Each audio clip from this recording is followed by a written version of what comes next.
Welcome back, guys. Just wanted to review tonight's game real quick. The Knicks played the Miami Heat. The Heats were actually in the Garden today. We lost this one by 15 points, but there were some really good things, to like about this game. Basically, we were without Derrick Rose today. Obviously, Kemba Walker is gone for the season as well. And early in the game, Quentin Grimes got injured early in the first quarter, I think. Actually, not early, maybe later in the first quarter, he got injured, late in the first quarter. And so we were able to see a lot of Cam Reddish today, and we also saw a couple of minutes from Miles McBride. It was only I think it was only 2 minutes. Where is it? Where are my minutes here? The minute counts I have. McBride, yeah, he played 2 minutes and 8 seconds. And so it was an interesting game. Crazy thing, I don't bet very often, but recently I started betting a few weeks ago. And it's so funny, I've actually been betting against the Knicks. And please don't hold it against me, but it's been working, you know. So, but anyway, let's get into this game. RJ Barrett was actually the star of the show today. That's why I got his picture up here to the top right hand corner. I think he dropped today? 46 points. He was 13 of 22, 59% shooting. And boy, but the only thing at the free throw line, he really struggled. He was 63%. This dude missed, what is this? He missed 8 free throws today. Wow. He did have 9 rebounds. He committed 3 turnovers. There's something wrong with this, I thought he committed more than 3, but it might be 3 turnovers. I mean, it was a really good game for R.J. Barrett, especially on the offensive end. He's really starting to come into his own. My only concern with this game was, of course, the coach, the way he was playing R.J. Barrett. I kind of felt like the minutes was a little too much, especially for someone who just came back from an injury. I kind of thought it was a little too much. Obviously, we know the coach wants to win as much games as possible. We were thinking this was just going to be a some people wanted development from here on out.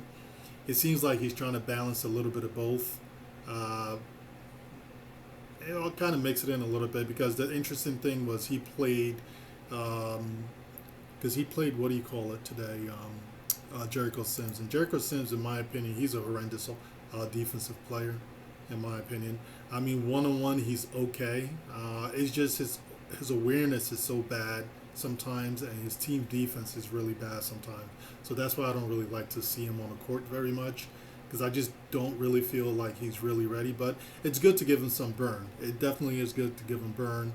He played. These minutes just don't make a lot of sense. This says .75 here. Something happened here. I'm not sure what happened to his number of minutes. But he did play a pretty decent amount today. I want to say he played probably 20 minutes, close to 20 minutes today. I want to say probably 18 to 20 minutes Jericho Sims played today. And so, that's what kind of makes you think, okay, he is trying to mix in a little bit of development. But Jericho Sims is not really my biggest priority in terms of development. What it makes me think, it actually is a little scary to me. The fact that they're prioritizing Jericho Sims' development over, let's say, Obi Toppin, makes me think that, okay, there's a good possibility they're going to lose Mitchell Robinson in the offseason. And so so that's a little scary. Mitchell only had very quiet game, 9 rebounds and no points. He was 0-1 from the field. Again, against some of these really tough teams, really good defenses, they tend to shut Mitchell Robinson out, and he struggles even getting offensive rebound against good teams like the Heat. And so he still has a lot to work on. I think he needs to drop a little more weight. I've said it a couple of times before. It seems like they've went away from having him lose some weight. I really do think he probably should drop a little more weight, for his own well-being, not just for his health, but also for his physical condition, especially when he's on a court, so he can leap, so he can jump higher. He can be a lot more physical, and sometimes he's just really laboring out there, and I think it's because of some of the weight that he has on him. And so basically the way I have basically all these, this is our roster here, everyone that was at today's game, and I have it basically sorted by Players who got the most minutes going down. Quick Grimes is up here at the top, and I'm not sure why it says 14 minutes. He didn't play 14 minutes, um, so that's interesting. But anyway, so I have him up here. So let's just pay attention from R.J. Barrett down. I have it sorted by the guy by minutes, and so basically the guy who got the most minutes all the way down. And so the other thing I wanted to do as well is wanted to take a look at basically team, each person's rating. What I have here is the person's defensive rating for the year. Basically, how much they limit opposing shooters, like what the opposing shooters, how well opposing players shoot against them, and I'm comparing it to basically how they played today, their field goal percentage today. So I'm subtracting their defensive field goal percentage from the current field goal percentage, and it kind of gives me an idea basically what kind of game they played today. I would like to use today's defensive field goal percentage, but it's not available on NBA.com until tomorrow. And so I just wanted to use this. The reason why I wanted to use this is because I kind of wanted to, look at the difference between each individual, each person's individual net productivity or net rating versus sort of like the plus minus, which is more of a team rating, right? Although you are on that team, so you do have an impact on the team's performance because you're on the court. However, it's more of a chemistry thing, and it could just be the rest of the team is playing really well and sort of carrying you. And so this plus minus can sometimes be deceiving. And so that's why I want to basically have these net individual ratings and want to compare it to basically, the plus minuses that we're showing here. And so we look at R.J. Barrett. Here's the first one. Shot 59%. He normally holds shooters to 42% shooting. And so he was a net 17% today. Very good game. Excellent game. But if you look here, he was -3. He did have one of the lower plus minuses on the team. Although Julius Rander had a +5, his plus minus was he was a +5. But honestly, do you really think Julius Rander played to get a better game than R.J. Barrett? Of course not. But however, he did basically, according to this, Julius Rander actually played it seems like Julius Rander played a better game, right? And so the next person was Evan Fournier. Evan Fournier, he played 36 minutes, 5 of 16. He shot 31% from the field. So he normally holds shooters to 47%, but he shot 31% today. So he was -16% today. He was -6. His net rating was his plus minus was -6 today. We lost today by 15 points, and his plus minus was only -6. You would think he played a pretty decent game given the outcome of the game, but no. If you look at basically this individual rating here, I mean, that's -16%. He had a terrible game. So you look at Julius Rander. This is the one that's the most interesting. Julius Rander today played 35 minutes, 2 of 15 from the field, shot 13%. His basically net rating for today, his net contribution, if you look at in terms of efficiency, he was -29% today. But if you look at the plus minus here, it says he was a +5, right? This +5s that he had, he played a lot of those minutes with RJ, right? So he played all those minutes with RJ, didn't play any minutes really with the bench, and the bench really struggled, especially on the defensive end. So he got the benefit of playing with RJ, and then basically didn't have to deal with the drag of playing with our second unit. And if you look at RJ here, probably the reason why he has this -3 because he had to play with that second unit with Emmanuel quickly running the point guard. And again, that's why I just don't understand what the coach is looking at. And the reason again why I'm paying a lot of attention to this now, especially because when the coach said that Alec Burks was their best answer at the point guard position, he was looking at basically the plus minuses.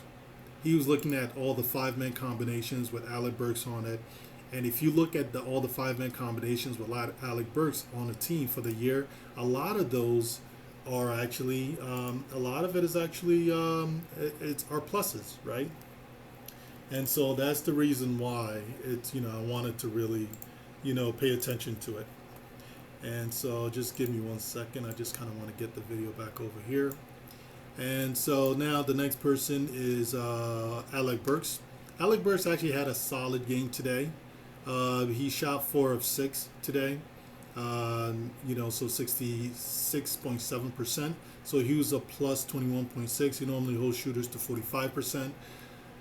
But today, Alec Burks did struggle on the defensive end, so we got to look at, it would be great to look at the defensive stat to see kind of like what it shows for Alec Burks for tomorrow.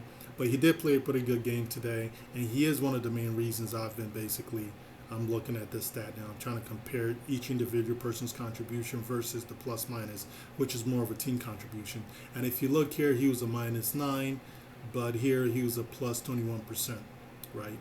And so, he actually had a better game than this team stat actually suggests. Mitchell Robinson didn't have a great game. He was 0-1 from the field. So obviously he's -44, basically no impact really on the offensive end. And so he just didn't give us anything, right? And he didn't give us much. Bam Adebayo. Actually, let me look up. Let's go to let's go to NBA.com. Let's look up this game and see what Bam Adebayo did today, because that's what we're trying to do, right? We need to compare. Got to be able to look at. He gave us basically a donut today, and Bam Adebayo was 5 of 10, 50%, scored 16 points. So Bam Adebayo scored 16 points, and Mitchell Robinson gave you 0 points. Bam Adebayo also has 16 rebounds, 2 offensive rebounds. Mitchell Robinson had 9 rebounds today. So this is what I said early in the game. He struggles against some of these really good teams, and it's something he really needs to work on. He just really struggles, kind of like, being able to make his presence felt, not just in the defensive end, but a lot of it is scheming too, especially you got to give it to the coach. A lot of it is scheme. They do a good job pulling them out of the paint. So basically, so Jimmy Butler and everybody else can operate in the paint without Mitchell Robinson having to be there all the time. And so, but however, they need to find a way to have Mitchell Robinson be more productive. You can't have him give you 0, and the opposing player 0 points, 9 rebounds. The opposing player gives you 16 points, 16 points, 16 rebounds. You just can't have that. Jericho Sims, I already said what I have to say about it. -6. Let's move on. Emmanuel quickly. He was +5 today. He shot 43% from the field today. He normally holds shooters down to 38%. So Emmanuel quickly actually had a pretty decent game today. Although he didn't shoot very well, it was pretty decent because he normally does a good job holding shooters down to. Actually, he's probably it's actually him and Derrick Rose and Cam Reddish. They're pretty good, but Cam Reddish is just not enough minutes. But Derrick Rose is also a really good defender, so he had a pretty good game. But the team stats here shows him as -10, right? But the reason why is he was running a point guard. He's just not a point guard. He's just not a very good point guard, unfortunately. And then the reason why they struggle on the defensive end is because Jericho Sims is out there. He's just not a good anchor for your defense as far as communicating with all the players, and also he just doesn't know how to it's almost like he doesn't know how to play 2 men at the same time, just like Mitchell Robinson does. He doesn't know how to hedge positions very well, and so he just has a lot to learn on the defensive end. He wasn't terrible today on the defensive end, but he wasn't great either. It was actually he was a little subpar in my opinion. Cam Reddish was pretty okay today. They show him as -18, but basically he shot 50%. He only had he had 8 points today, but he didn't kill us really on the offensive end. He didn't give us much, but he did only play basically 15, almost 16 minutes. So it was pretty okay, but it shows, you look at this here, is -18. So you ask yourself, is he really the issue? Sometimes all he takes is one person to kind of ruin a team chemistry, especially for the 5-man rotation that's on the court. Obi Toppin today didn't have a very good game, 1 of 3. He was a -6.4 today because he shot 33%. He normally holds shooters down to about a little less than 40%. and it shows that he was minus 21 today. Miles McBride didn't play a great game. Well, he didn't. He only played 2 minutes, so I can't say he didn't play a great game. So let's not even go there.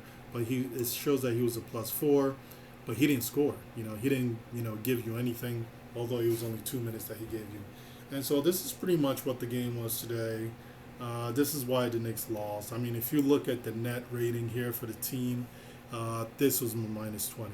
So it was just overall a really bad game by the team overall.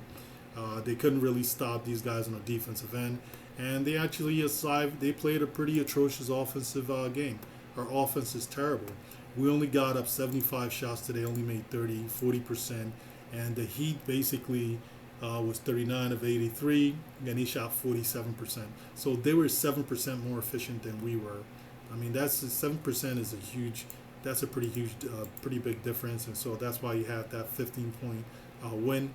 And actually, it could have been more. It was just like, it is what it is. And so that's pretty much what I have, guys. Let me know what you think about this analysis today. Like, subscribe, comment below. I'll be more than happy to respond. Thank you.